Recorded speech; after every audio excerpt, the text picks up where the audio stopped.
There's big news out of the NCAA with the elimination of the spring transfer portal window. That means there's only one transfer portal opportunity for college football players moving forward. Now, I want to talk about the exceptions to this rule as well as the recruiting impacts on both junior college and high school recruits. Now let's jump into it.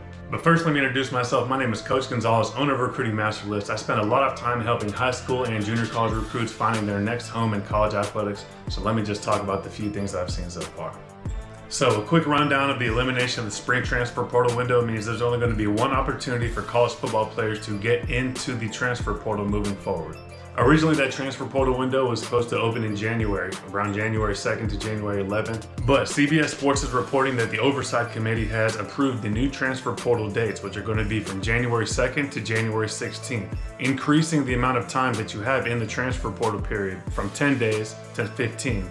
Now, there are still some exceptions to this rule. If you have a head coaching change at your college or university, you have a 30-day window to get into the transfer portal, so you have a little bit of time to make up your mind.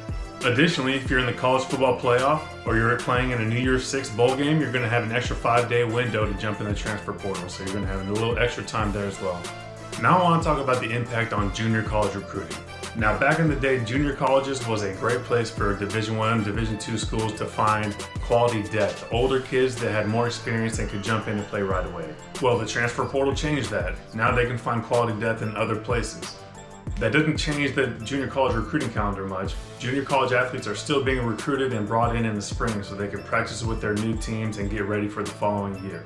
All the great programs get the best players in December. What I believe will change is that college coaches are going to start focusing more on junior college recruits because they are a for sure thing. They're going to for sure be transferring in that spring. There's been a lot of people cracking down on roster poaching. The transfer portal thing is, I think, that's what drives coaches crazy.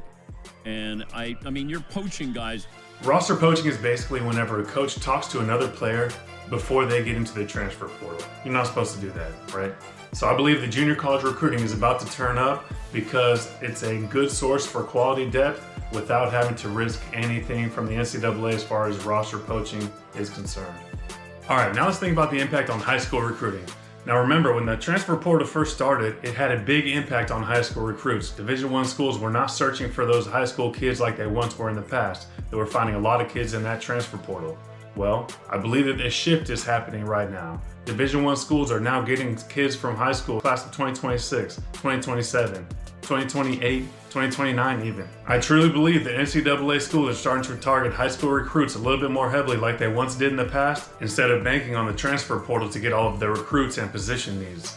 What that means for you if you're a high school recruit is that you need to target the schools that you are a good fit for, make a list of those, and send your film to those coaches. Start making connections with them. See if you can be a good fit for their program. If you're a junior college or high school recruit looking to play at the next level, but you don't have time to look up coaches and programs, I have a list of every college coach's email and Twitter handle, including who has their DMs open on my website, Recruiting Master List, and it's less than $20 a month. I really appreciate you all watching my video. If you could do me a favor and like and subscribe to my channel, I'd really appreciate it. If you have any questions at all, leave me a comment or send me a DM on social media. And as always, good luck in the recruiting process.